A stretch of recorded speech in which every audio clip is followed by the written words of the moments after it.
Hello everyone, आज हम class 10th का chapter carbon and its compound discuss करने वाले हैं। तो चलिए हम स्टार्ट करते हैं। जो कार्बन है और इसके कंपाउंड है, ये कार्बन के ऊपर ही अलग चैप्टर क्यों बना है और भी जो मेटल हैं, नॉन मेटल हैं, हम उनके बारे में क्यों नहीं डिस्कस कर रहे हैं। हम इम्पोर्टेंस ऑफ कार्बन भी पढ़ेंगे कि सिर्फ कार्बन के ऊपर ही अलग चैप्टर क्यों बना है और हमें इसके बारे में पढ़ना पड़ता है। चलिए स्टार्ट करते हैं। कार्बन क्या है, आपको एटॉमिक नंबर पता होगा। कार्बन का कितना होता है, 6 होता है। इसमें 6 से प्रोटॉन प्रेजेंट होते हैं और 6 से इलेक्ट्रॉन प्रेजेंट होते हैं। इसमें जो न्यूट्रॉन का नंबर है वो भी कितना होता है, 6 होता है। जो मास नंबर होता है कार्बन का वो 12 होता है, क्योंकि इसमें 6 प्रोटॉन प्लस 6 न्यूट्रॉन प्रेजेंट होते हैं। जो इलेक्ट्रॉनिक कन्फिग्रेशन होती है कार्बन की वो क्या होती है, के में तो 2 इलेक्ट्रॉन प्रेजेंट होते हैं और जो एल शेल है उसमें 4 इलेक्ट्रॉन प्रेजेंट होते हैं। और जो वैलेंसी है कार्बन की वो कितनी होती है, 4 होती है। इसलिए हम उसको क्या बोलते हैं, टेट्रावैलेंट बोलते हैं, क्योंकि जो उसका आउटर मोस्ट शेल है उसमें कितने इलेक्ट्रॉन प्रेजेंट होते हैं, 4 इलेक्ट्रॉन प्रेजेंट होते हैं, जिसकी वजह से हम क्या बोलते हैं, कार्बन को टेट्रावैलेंट बोलते हैं। अब नेक्स्ट है इम्पोर्टेंस ऑफ कार्बन, कि हम कार्बन को अलग से क्यों पढ़ते हैं और किसी मेटल या नॉन मेटल के बारे में क्यों नहीं पढ़ते हैं। चलिए स्टार्ट करते हैं इम्पोर्टेंस ऑफ कार्बन। जो कार्बन है वो क्या है, बहुत ज़्यादा बेसिक एलिमेंट है और हमारी पूरी लाइफ और सब चीज़ें क्या है, कार्बन से ही मिलकर बनी होती है। जो सारे लिविंग ऑर्गेनिज्म हैं उनमें जो मेन एलिमेंट होता है वो क्या होता है, कार्बन प्रेजेंट होता है। जितने भी फ्यूल्स वगैरह हैं वो भी किससे मिलकर बने होते हैं, कार्बन से मिलकर ही बने होते हैं। और जो दूसरे ऑर्गेनिक सब्सटेंस है जैसे carbohydrates, protein, fats, alcohol, vinegar, glucose, सब क्या कंटेन करते हैं, कार्बन कंटेन करते हैं। और जो प्लास्टिक्स होते हैं उनमें भी क्या होता है, कार्बन होता है। इसीलिए सिर्फ हम कार्बन के बारे में ही डिस्कस करते हैं और इसके बारे में अलग से चैप्टर भी दिया है हमारे क्लास 10th में। अब जो यूनिकनेस क्या होती है कार्बन में, कार्बन और सब जो मेटल है और नॉन मेटल है उनसे अलग कैसे है उसके बारे में हम डिस्कस करेंगे। क्योंकि जो कार्बन है उसके बहुत सारे कंपाउंड है वो हमें देखने को मिल जाते हैं, जैसे ग्रेफाइट है, डायमंड है, फुलरेंस है। बहुत सारे जो कंपाउंड है वो कार्बन से बने होते हैं, इसीलिए जो कार्बन है वो यूनिक होता है। लेकिन जो और मेटल या नॉन मेटल है उनके इतने कंपाउंड हमें देखने को नहीं मिलते हैं। जो नंबर ऑफ कार्बन कंपाउंड है वो बहुत ज़्यादा ग्रेटर होते हैं जो दूसरे नॉन कार्बन कंपाउंड है उनसे। जो हमारी ऑर्गेनिक केमिस्ट्री है वो भी किस पे बेस्ड है, कार्बन के ऊपर ही बेस्ड है, इसीलिए इसकी सेपरेट ब्रांच भी बना रखी है केमिस्ट्री में। अब जो कार्बन है वो यूनिक है, उसके लिए कौन कौन सी प्रॉपर्टीज़ है जिसकी वजह से हम उसे यूनिक मानते हैं सबसे। तो उसकी 4 प्रॉपर्टी हैं, कैटिनेशन, टेट्राकोवैलेंसी, पॉलीमराइजेशन और आइसोमेरिज्म। चलिए सबसे पहले हम पढ़ेंगे टेट्राकोवैलेंसी। जो कार्बन है उसकी वैलेंसी कितनी होती है, 4 होती है। जो कार्बन है वो क्या बनाता है, जो उसके अपने इलेक्ट्रॉन है उनको म्यूचुअली शेयर करता है और जो बॉन्ड बनाता है वो क्या बनाता है, कोवलेंट बॉन्ड बनाता है। जैसे कार्बन और कार्बन के बीच में हमेशा क्या बनेगा, कोवलेंट बॉन्ड बनता है। जो कार्बन है वो क्या बनाता है, कोवलेंट बॉन्ड बनाता है और इसका एटॉमिक नंबर कितना होता है, कार्बन का 6 होता है। इलेक्ट्रॉनिक कन्फिग्रेशन क्या होती है, 2 4। जो कार्बन है उसके आउटर मोस्ट इलेक्ट्रॉन में कितने प्रेजेंट होते हैं, इलेक्ट्रॉन 4 प्रेजेंट होते हैं। 4 इलेक्ट्रॉन प्रेजेंट होते हैं कार्बन में। तो वो क्या कर सकते हैं, ना ही तो अपने ऑक्टेट को कंप्लीट करने के लिए उसे क्या करना होगा, या तो वो अपने 4 इलेक्ट्रॉन को डोनेट कर दे या फिर 4 इलेक्ट्रॉन किसी से ले ले, जिससे वो क्या कर सकता है, अपना ऑक्टेट या डुप्लेट को कंप्लीट कर सकता है। लेकिन कार्बन ऐसा नहीं करता है, ऐसा नहीं कर पाता है कार्बन। तो उसका रीज़न क्या है, क्योंकि जो कार्बन है वो इलेक्ट्रॉन को लूज़ क्यों नहीं कर पाता है, जो ये 4 इलेक्ट्रॉन हैं इनको लूज़ क्यों नहीं कर पाता है, क्योंकि उसके लिए बहुत ज़्यादा एनर्जी की रिक्वायरमेंट होगी। इसीलिए जो कार्बन है वो इलेक्ट्रॉन को लूज़ नहीं कर पाता है। हमने देख लिया कि लूज़ तो क्यों नहीं कर पाता है इलेक्ट्रॉन को, क्योंकि उसमें बहुत ज़्यादा एनर्जी की रिक्वायरमेंट होती है। लेकिन जो कार्बन है वो 4 इलेक्ट्रॉन को गेन भी कर सकता है, लेकिन वो ऐसा क्यों नहीं कर पाता है, क्योंकि जो कार्बन का प्रोटॉन नंबर कितना होता है, 6 होता है। अगर वो 4 इलेक्ट्रॉन को गेन कर लेगा तो कितना हो जाएगा, उसका इलेक्ट्रॉन का नंबर कितना हो जाएगा, 10 हो जाएगा, जिसकी वजह से वो स्टेबल नहीं हो पाएगा। इसीलिए जो कार्बन है वो क्या करता है, इलेक्ट्रॉन को गेन नहीं कर पाता है। सो ये 2 रीज़न दे रखे हैं इसमें, ये यही है कि जो कार्बन है वो इलेक्ट्रॉन को गेन क्यों नहीं करता है, क्योंकि उसका जो प्रोटॉन का नंबर होता है 6 होता है। अगर वो 4 इलेक्ट्रॉन को गेन कर लेगा तो उसमें जो इलेक्ट्रॉन है उसका नंबर कितना हो जाएगा, 10 हो जाएगा, जिसकी वजह से वो स्टेबल नहीं हो पाता है। और जो इलेक्ट्रॉन है, 4 इलेक्ट्रॉन को लूज़ क्यों नहीं कर पाता है कार्बन, क्योंकि अगर वो लूज़ करने हैं उसके इलेक्ट्रॉन तो उसको बहुत ज़्यादा अमाउंट में एनर्जी चाहिएगी। इसलिए जो कार्बन है वो इलेक्ट्रॉन को ना ही तो लूज़ करता है और ना ही गेन करता है उनका। नेक्स्ट प्रॉपर्टी है कार्बन की जो उसे औरों से अलग बनाती है, वो है कैटिनेशन। कैटिनेशन क्या होती है, वो property in which is present in carbon, ये कार्बन में प्रेजेंट होती है। इसमें क्या होता है, डायरेक्ट बॉन्ड फॉर्म होता है। जो सेम एलिमेंट है उनके बीच में क्या होता है, बॉन्ड फॉर्म होता है। वो क्या बनाते हैं, एक लॉन्ग चेन फॉर्म करते हैं। या तो वो चेन बनाएंगे या फिर ब्रांच बनाएंगे या फिर रिंग स्ट्रक्चर बनाते हैं। जैसे इसमें क्या है, सारे कार्बन के एलिमेंट हैं, सारे सेम एलिमेंट हैं, और वो क्या बना रहे हैं मिलके, या तो रिंग स्ट्रक्चर बनाते हैं या चेन स्ट्रक्चर बनाते हैं या फिर ब्रांच स्ट्रक्चर बनाते हैं। सो ये कौन सी प्रॉपर्टी है, कैटिनेशन की, जिसमें कार्बन क्या करता है, कार्बन के सेम एलिमेंट मिलके क्या बनाते हैं, एक लॉन्ग चेन या फिर ब्रांच या फिर रिंग स्ट्रक्चर की फॉर्मेशन करते हैं। नेक्स्ट प्रॉपर्टी है पॉलीमराइजेशन। इसमें क्या होता है, ये क्या है, केमिकल प्रोसेस है जिसमें क्या करते हैं, मोनोमर्स कंबाइन होकर क्या बनाते हैं, पॉलीमर की फॉर्मेशन करते हैं। अब मोनोमर क्या होते हैं, 2 कार्बन मिलके क्या बनाते हैं, एक मोनोमर बनाते हैं। अगर बहुत सारी चेन मोनोमर की मिल जाए तो वो क्या बोलेंगे, उसको हम पॉलीमर बोलते हैं। आई होप सो आपको ये सब समझ आ रहा होगा। नेक्स्ट प्रॉपर्टी है आइसोमेरिज्म। इसमें क्या होता है, वे कंपाउंड जिनका क्या होता है, मोलिकुलर फॉर्मूला तो सेम होता है लेकिन जो उनका स्ट्रक्चर है वो क्या होता है, डिफरेंट होता है, उन्हें हम क्या बोलते हैं, आइसोमर्स बोलते हैं। जैसे मैं आपको एग्जांपल से समझाती हूँ। जैसे हमने कार्बन ले लिया, 4 कार्बन ले लिए हमने, 4 कार्बन ले लेते हैं, सी सी सी और सी, 4 कार्बन ले लिया। एक कार्बन क्या कर सकता है, 4 बॉन्ड बना सकता है, तो 4 बॉन्ड बना लेगा। यहाँ पे तो एक कार्बन से अटैच है, बाकी यहाँ पे हम हाइड्रोजन अटैच करते हैं इसे, तो हर कार्बन क्या बनाएगा, 4 बॉन्ड बनाता है, और सब पे हम क्या लगा देंगे, हाइड्रोजन लगा देंगे।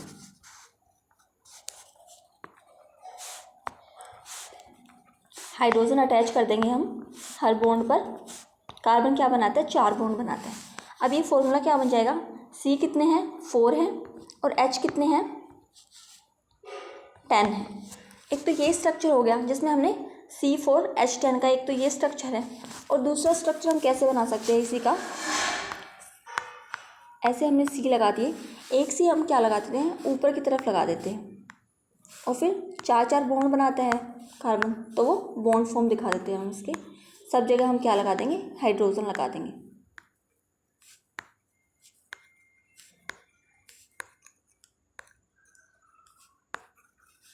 हाइड्रोजन लगा देंगे हम। फिर भी ये क्या है, अब आप देखेंगे ये भी क्या है, C4H10 है। दोनों ही क्या, केमिकल फॉर्मूला क्या है, सेम है, लेकिन स्ट्रक्चर अलग है। इसमें तो C क्या है, चेन में लगे हुए हैं, लेकिन इसमें 3 कार्बन तो क्या है, चेन में है, और एक कार्बन क्या है, ब्रांच फॉर्म में प्रेजेंट है। लेकिन फॉर्मूला तो इनका सबका दोनों का सेम है, C4H10, लेकिन स्ट्रक्चर अलग है। तो इन्हीं को हम क्या बोलते हैं, आइसोमर्स बोलते हैं, कि जिनका केमिकल फॉर्मूला तो क्या हो, सेम हो, लेकिन स्ट्रक्चर अलग हो, उसको हम क्या बोलते हैं, आइसोमेरिज्म बोलते हैं। नेक्स्ट है types of covalent bond. Carbon क्या फॉर्म करता है, कोवलेंट बॉन्ड फॉर्म करते हैं। अब ये कोवलेंट बॉन्ड है वो भी 3 टाइप का होता है। एक होता है सिंगल बॉन्ड, दूसरा होता है डबल कोवलेंट बॉन्ड, और थर्ड होता है ट्रिपल कोवलेंट बॉन्ड। सो सिंगल बॉन्ड में क्या होते हैं, 1 पेयर ऑफ इलेक्ट्रॉन शेयर करते हैं, उसे हम क्या बोलते हैं, सिंगल कोवलेंट बॉन्ड बोलते हैं। और जो डबल कोवलेंट बॉन्ड होता है उसमें क्या होते हैं, 2 पेयर ऑफ इलेक्ट्रॉन शेयर हो रहे होते हैं, उसको हम क्या बोलते हैं, डबल कोवलेंट बॉन्ड बोलते हैं। और ट्रिपल में क्या होता है, इसमें क्या होते हैं, 3 पेयर ऑफ इलेक्ट्रॉन क्या करते हैं, शेयर करते हैं, उसको हम क्या बोलते हैं, ट्रिपल कोवलेंट बॉन्ड बोलते हैं। जैसे आप डायग्राम में देख सकते हैं, इसमें नाइट्रोजन और नाइट्रोजन, इसमें क्या कर रहे हैं, यहाँ पे नाइट्रोजन के 3 इलेक्ट्रॉन हैं और यहाँ पे भी नाइट्रोजन के 3 इलेक्ट्रॉन हैं। टोटल इलेक्ट्रॉन कितने हो गए, 6 हो गए, लेकिन जो इलेक्ट्रॉन का पेयर है वो कितना है, 3 है। तो 3 पेयर ऑफ इलेक्ट्रॉन इसमें शेयर हो रहे हैं, इसलिए क्या है, ट्रिपल कोवलेंट बॉन्ड है। जैसे सेकंड में क्या है, कार्बन और ऑक्सीजन क्या कर रहे हैं, इसके कार्बन के 2 इलेक्ट्रॉन और ऑक्सीजन के भी 2 इलेक्ट्रॉन, ये क्या कर रहे हैं, शेयर करके बॉन्ड बना रहे हैं। तो इसमें इलेक्ट्रॉन तो कितने हैं, 4 प्रेजेंट है, लेकिन जो इलेक्ट्रॉन का पेयर है वो कितना है, 2 पेयर है इलेक्ट्रॉन के। सो इसमें 2 पेयर इलेक्ट्रॉन शेयर हो रहे हैं, तो इसको हम क्या बोलते हैं, डबल कोवलेंट बॉन्ड बोलते हैं। और इसमें क्या है, हाइड्रोजन और ऑक्सीजन के बीच में क्या हो रहा है, बॉन्ड फॉर्म हो रहा है। हाइड्रोजन का भी 1 इलेक्ट्रॉन और ऑक्सीजन का भी 1 इलेक्ट्रॉन, ये शेयर हो रहे हैं। इलेक्ट्रॉन तो क्या है, 2 प्रेजेंट है, लेकिन पेयर क्या है, 1 पेयर ऑफ इलेक्ट्रॉन है। सो इसको हम क्या बोलते हैं, सिंगल कोवलेंट बॉन्ड बोलते हैं। नेक्स्ट है एलोट्रोप ऑफ कार्बन। इसमें क्या होता है, डिफरेंट फॉर्म ऑफ एलिमेंट जिनका क्या होती है, केमिकल प्रॉपर्टी तो क्या होंगी, सेम होती है, लेकिन फिजिकल प्रॉपर्टी अलग अलग होती हैं, उसी को हम क्या बोलते हैं, एलोट्रोप बोलते हैं। अभी जो कार्बन के एलोट्रोप है तो इनकी केमिकल प्रॉपर्टी तो क्या होती है, सेम होती है, लेकिन फिजिकल प्रॉपर्टी इनकी क्या होंगी, डिफरेंट होगी। फिजिकल प्रॉपर्टी क्या होती है, जैसे melting point, boiling point, hardness वगैरह क्या होती है, इनकी अलग होती है। जैसे 3 एलोट्रोप है कार्बन के, डायमंड, ग्रेफाइट और फुलरेंस। अब हम इनके बारे में डिस्कस करेंगे वन बाय वन। सबसे पहले है डायमंड। डायमंड जैसे आप डायग्राम में देख सकते हो, आपको पता है डायमंड ऐसा दिखाई देता है, ऐसा दिखाई देता है डायमंड। ये क्या होता है, हार्ड होता है, तो इसकी फिजिकल प्रॉपर्टी क्या होती है, हार्ड होता है दिखने में। इसका अगर ये हार्ड होगा तो इसका मेल्टिंग और बॉइलिंग पॉइंट भी क्या होगा, हाई होगा। सो ये प्रॉपर्टी तो हमें पता है। और ये 3D शेप में क्या करता है, एग्जिस्ट करता है। और इनके बीच में strong carbon carbon covalent bond होगा, जिसकी वजह से क्या होंगे, ये हार्ड होंगे नेचर में, और इनका जो मेल्टिंग पॉइंट है वो भी क्या होगा, हाई होगा।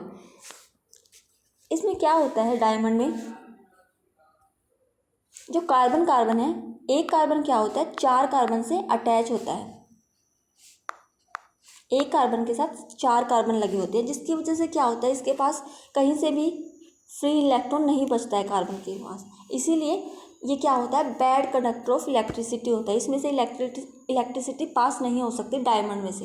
सो डायमंड क्या होता है, बैड कंडक्टर ऑफ इलेक्ट्रिसिटी होता है। क्यों होता है, क्योंकि इसके पास कोई भी फ्री इलेक्ट्रॉन प्रेजेंट नहीं होते हैं, जिसकी वजह से जो डायमंड है वो क्या होता है, बैड कंडक्टर ऑफ इलेक्ट्रिसिटी होता है। और डायमंड का यूज़ हम किस लिए करते हैं, ज्वेलरी वगैरह बनाने में यूज़ करते हैं, और कटिंग एंड ड्रिलिंग टूल्स में भी हम किसका यूज़ करते हैं, डायमंड का यूज़ करते हैं। सो डायमंड के बारे में आपको यही याद रखना है कि जो डायमंड में क्या होता है, कार्बन क्या करता है, एक कार्बन 4 कार्बन से अटैच होता है, इसीलिए उसके पास कोई भी फ्री इलेक्ट्रॉन प्रेजेंट नहीं होता है, जिसकी वजह से वो bad conductor of electricity show करता है। नेक्स्ट है ग्रेफाइट। ग्रेफाइट भी क्या है, एलोट्रोप ऑफ कार्बन है। तो इसमें भी क्या होता है, इसमें एक कार्बन 3 कार्बन के साथ अटैच होता है। एक कार्बन 3 कार्बन के साथ अटैच होगा, तो और कार्बन तो क्या करता है, 4 बॉन्ड बनाता है, तो ये स्पेस इसकी खाली रहेगी, तो इसके पास क्या होता है, फ्री इलेक्ट्रॉन प्रेजेंट होता है। फ्री इलेक्ट्रॉन प्रेजेंट होगा तो वो क्या कर देगा, इलेक्ट्रिसिटी को पास कर सकते हैं। इसलिए ग्रेफाइट क्या होता है, good conductor of heat and electricity show करता है। सो ये आपको याद रखना है। इसमें जो ग्रेफाइट में क्या होता है, हेक्सागोनल रिंग लगी होती है। हेक्सागोनल क्या होती है, जैसे आपने बेंजीन पढ़ा होगा, इस शेप को हम क्या बोलते हैं, हेक्सागोनल बोलते हैं। सो एक किससे मिलकर बना होता है, हेक्सागोनल रिंग से मिलकर बना होता है ग्रेफाइट। और इसमें ईच कार्बन 3 कार्बन से बॉन्ड फॉर्म करता है। और ये क्या होता है, good conductor of heat and electricity होता है। और ये क्या करते हैं, ड्राई लुब्रिकेंट में हम इसका यूज़ करते हैं, मशीन पार्ट्स में, और लेड पेंसिल में भी। लेड पेंसिल भी किससे मिलके बनी होती है, ग्रेफाइट से मिलके बनी होती है। नेक्स्ट है हमारा फुलरेंस। फुलरेंस से ज़्यादा क्वेश्चन नहीं आते हैं, इसमें आपको मेनली क्या याद रखना है, ये जो फुलरेंस है इसमें मेनली हेक्सागोनल रिंग होती है या फिर पेंटागोनल रिंग प्रेजेंट होती है। और ये क्या होता है, एक फुटबॉल लाइक स्ट्रक्चर प्रेजेंट होता है, जैसे आप इसमें डायग्राम में देख सकते हैं, फुटबॉल लाइक स्ट्रक्चर होता है फुलरेंस। इसमें जो रिंग प्रेजेंट होती है या तो वो क्या होती है, हेक्सागोनल होती हैं, या फिर क्या होती है, पेंटागोनल होती हैं। हेक्सागोनल क्या होती है, ये शेप क्या होती है हेक्सागोनल, और पेंटागोनल क्या होती है, ये शेप क्या होती है आपकी पेंटागोनल होती है। सो ये शेप इसमें प्रेजेंट होती है फुल रेंज के स्ट्रक्चर में, तो ये आपको याद रखना है। नेक्स्ट है टाइप्स ऑफ कंपाउंड, किस किस टाइप के कंपाउंड बन सकते हैं वो हम पढ़ेंगे। तो सबसे पहले है कार्बन कंपाउंड। कार्बन कंपाउंड हम किन्हें बोलेंगे जिसमें क्या हो, सिर्फ कार्बन कंपाउंड हमें किन्हें बोलेंगे जिसमें क्या हो, सिर्फ कार्बन प्रेजेंट हो। कंपाउंड जिनमें क्या हो, कार्बन हो, उसे हम क्या बोलते हैं, कार्बन कंपाउंड बोलते हैं। नेक्स्ट है ऑर्गेनिक कंपाउंड। ऑर्गेनिक कंपाउंड कौन से होते हैं, वे कंपाउंड जिसमें कार्बन हो और नाइट्रोजन हाइड्रोजन वगैरह अटैच हो, उसको हम क्या बोलते हैं, ऑर्गेनिक कंपाउंड बोलते हैं। कार्बन होना इसमें सफिशिएंट होता है। नेक्स्ट है हाइड्रोकार्बन। हाइड्रोकार्बन जैसे नाम से ही पता चल रहा है, इसमें क्या होना चाहिए, हाइड्रोजन और कार्बन प्रेजेंट होना चाहिए। तो वे कंपाउंड जिनमें सिर्फ क्या प्रेजेंट होता है, कार्बन और हाइड्रोजन प्रेजेंट होता है। जो हाइड्रोकार्बन है इनमें सिर्फ कार्बन और हाइड्रोजन प्रेजेंट होते हैं। लेकिन जो ऑर्गेनिक कंपाउंड है इनमें कार्बन के साथ नाइट्रोजन हो सकता है या फिर हाइड्रोजन प्रेजेंट हो सकता है। और कार्बन कंपाउंड किन्हें बोलेंगे जिसमें कार्बन हो, उसको हम क्या बोलते हैं, कार्बन कंपाउंड बोलते हैं। अब हमें अपने चैप्टर में क्या पढ़ना है, हाइड्रोकार्बन के बारे में पढ़ना है। तो हम क्या पढ़ेंगे, हाइड्रोकार्बन के बारे में। क्या है क्लासिफिकेशन ऑफ हाइड्रोकार्बन।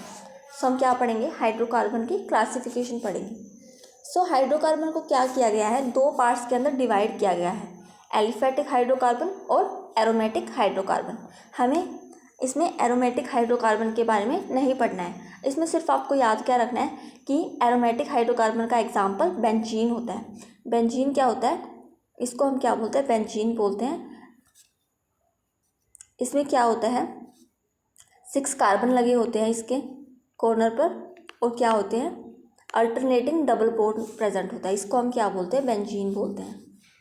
इसमें सिर्फ आपको इसका एग्जाम्पल याद रखना है एरोमेटिक हाइड्रोकार्बन का, जिन्हें हम एरीन्स भी बोलते हैं। नेक्स्ट है जो हमें पढ़ना है इस चैप्टर में, एलिफेटिक हाइड्रोकार्बन। ये फर्दर डिवाइड होता है ए साइक्लिक और साइक्लिक कंपाउंड के अंदर। उसके बाद जो ए साइक्लिक और साइक्लिक है ये फर्दर डिवाइड होते हैं एल्केन, एल्कीन और एल्काइंस के अंदर। हमें ए साइक्लिक के तो ये तीनों पढ़ने हैं, एल्केन भी, एल्कीन भी और एल्काइन भी। लेकिन जो साइक्लिक कंपाउंड है उनके सिर्फ हम एल्केन के बारे में पढ़ेंगे। चलिए स्टार्ट करते हैं हम एलिफेटिक हाइड्रोकार्बन के बारे में। इसमें आपको पता होना चाहिए कि जैसे एक कार्बन प्रेजेंट है तो उसको हम क्या बोलते हैं, मिथ बोलते हैं। 2 कार्बन प्रेजेंट होंगे तो उसे हम क्या बोलते हैं, इथ बोलते हैं। जैसे ये दे रखे हैं टेबल में, जैसे एक कार्बन प्रेजेंट है किसी कंपाउंड में तो उसके लिए हम क्या वर्ड यूज़ करते हैं, मिथ यूज़ करते हैं। अगर 2 कार्बन प्रेजेंट है तो उसके लिए हम कौन सा वर्ड यूज़ करेंगे, इथ यूज़ करते हैं। अगर 3 कार्बन प्रेजेंट है तो उसके लिए हम प्रोप यूज़ करेंगे। 4 कार्बन है तो ब्यूट, 5 है तो पेंट, 6 है तो हेक्स, 7 है तो हेफ्ट, और 8 है तो ओक्ट, और 9 है तो नॉन, और 10 हो तो डेक। ये आपको याद रखनी है। आपको एक और चीज़ याद रखनी है कि अगर कार्बन और कार्बन के बीच में एक बॉन्ड प्रेजेंट है तो उसको हम क्या बोलते हैं, एल्केन बोलते हैं। सिंगल बॉन्ड प्रेजेंट है तो उसको हम क्या बोलते हैं, एल्केन बोलते हैं। लेकिन अगर कार्बन कार्बन के बीच में डबल बॉन्ड प्रेजेंट है तो उसको हम क्या बोलेंगे, एल्कीन हो जाएगा, वो ENE हो जाएगा। और अगर कार्बन कार्बन के बीच में ट्रिपल बॉन्ड प्रेजेंट है तो उसे हम क्या बोलेंगे, एल्काइन बोलेंगे, एल्काइन। अगर हमें ऐसे कोई भी कंपाउंड मिलते हैं तो हम ALK की जगह क्या यूज़ करते हैं। अगर एक कार्बन है तो मिथ यूज़ करेंगे, मिथ एन हो जाएगा, जैसे सिंगल बॉन्ड प्रेजेंट है। अगर 2 कार्बन है तो उसको हम क्या बोलेंगे, इथ, और डबल बॉन्ड प्रेजेंट तो उसके लिए इथीन बोलेंगे उसको। ऐसे 3 बॉन्ड प्रेजेंट है तो उसके लिए आयन यूज़ करेंगे, और आगे अगर 2 कार्बन है तो उसके लिए इथ, अगर 3 कार्बन तो उसके लिए प्रोप यूज़ कर देंगे आगे, तो क्या हो जाएगा, प्रोपाइन हो जाएगा 3 कार्बन के लिए। ये आपको याद रखना है। चलिए हम वो टेबल पढ़ते हैं अभी। ये टेबल आपको करते हैं हम, इस टेबल को। क्या है इसमें, मिथ है। मिथ है तो क्या होगा, एक कार्बन प्रेजेंट होगा, एक कार्बन प्रेजेंट है तो इससे हम क्या बना सकते हैं, इसको हम क्या बोलेंगे, मीथेन बोलेंगे। क्या बोलेंगे, इसको हम मीथेन बोल सकते हैं। क्योंकि एक कार्बन प्रेजेंट है। मीथेन, एन क्यों लगाया?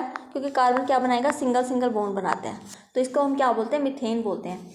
अब क्या हम एक कार्बन से एल्कीन बना सकते हैं? एल्कीन तो क्या होता है, डबल बॉन्ड प्रेजेंट होता है, लेकिन जो सिंगल कार्बन है क्या वो डबल बॉन्ड बना सकता है? वो तो किसी दूसरे कार्बन के साथ ही क्या बनाएगा, डबल बॉन्ड बनाएगा ना। तो एक कार्बन से हम एल्कीन नहीं बना सकते हैं।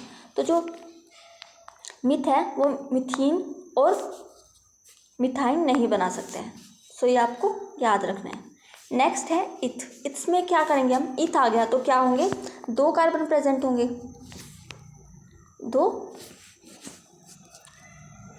दो कार्बन प्रेजेंट होंगे, और एन लगा है तो मतलब सिंगल बॉन्ड प्रेजेंट होगा। बाकी आप इसमें 4-4 बॉन्ड दिखा दीजिएगा, 4-4 बॉन्ड बनाता है कार्बन। नेक्स्ट है एल्कीन बनाना में, एल्कीन बनाना है तो दो कार्बन प्रेजेंट होंगे और ईन लगा हुआ है तो मतलब डबल बॉन्ड लगाना पड़ेगा हमें बीच में, और बाकी इसकी वैलेंसी को हम कंप्लीट कर देंगे। आपको ध्यान रखना है कि हमें 4 बॉन्ड बनाने हैं, 2 बॉन्ड तो ये पहले से बना रखे हैं, तो हमें सिर्फ 2 बॉन्ड दिखाने हैं अभी इस पे कार्बन पे। वैसे ही 2 बॉन्ड इस साइड हो गए इस कार्बन के, तो हमें सिर्फ 2 बॉन्ड दिखाने हैं। ऐसे हम एल्काइन में क्या करेंगे, इथ के बारे में पढ़ रहे हैं ना, तो क्या करेंगे, 2 कार्बन लगा देंगे, और आयन है पीछे, आयन है तो मतलब ट्रिपल बॉन्ड लगेगा बीच में। अब 3 बॉन्ड बन गए, इसको एक की ज़रूरत है तो एक एक बॉन्ड हम इसके ऐसे दिखा देंगे। अब नेक्स्ट करेंगे हम प्रोप वाला। प्रोप है तो मतलब 3 कार्बन प्रेजेंट होंगे। अब 3 कार्बन लगे हुए हैं तो 3 कार्बन लगा देंगे हम, और सबके 4-4 बॉन्ड दिखा देंगे। एन है ना तो सिंगल बॉन्ड होगा सबके बीच में प्रेजेंट, और ये इसके 4-4 बॉन्ड दिखा देंगे कार्बन के हम। अब है प्रोपीन दिखाना है। प्रोपीन मतलब प्रोप 3 कार्बन लगा देंगे, और ईन है तो मतलब डबल बॉन्ड। अब ऐसा नहीं कि हमें सब में डबल बॉन्ड दिखाना, अगर एक डबल बॉन्ड प्रेजेंट है तो उसको हम क्या बोलेंगे, ईन बोलेंगे, और ऐसे ही अगर एक ट्रिपल बॉन्ड प्रेजेंट है तो उसको हम क्या बोलेंगे, आयन बोलेंगे। तो अब ये 3 कार्बन तो इसको हम क्या बोलेंगे, प्रोप बोल देंगे, और इसमें एक डबल बॉन्ड प्रेजेंट तो ये क्या हो जाएगा, प्रोपीन हो जाएगा। ऐसे आपको सबकी लेबलिंग करनी है और ये सारी स्ट्रक्चर बनानी है। जैसे हम एल्काइन का 3 कार्बन प्रेजेंट है तो 3 कार्बन लगा देंगे, और ट्रिपल बॉन्ड कैसे लगाएंगे, किसी भी कार्बन पे आप ट्रिपल बॉन्ड कर देंगे, उसकी वैलेंसी पूरी कर दीजिएगा। 3 बॉन्ड यहाँ हो गए तो एक चौथा यहाँ बना देंगे, इसके 3 हैं और 4 इसके कंप्लीट हैं, इसके पास सिर्फ एक है तो 3 लगा देंगे इसके पास हम। तो ऐसे आपको इसको शो करना है। जैसे ब्यूट में फिर क्या आप करेंगे, आप 4 लगा देंगे कार्बन,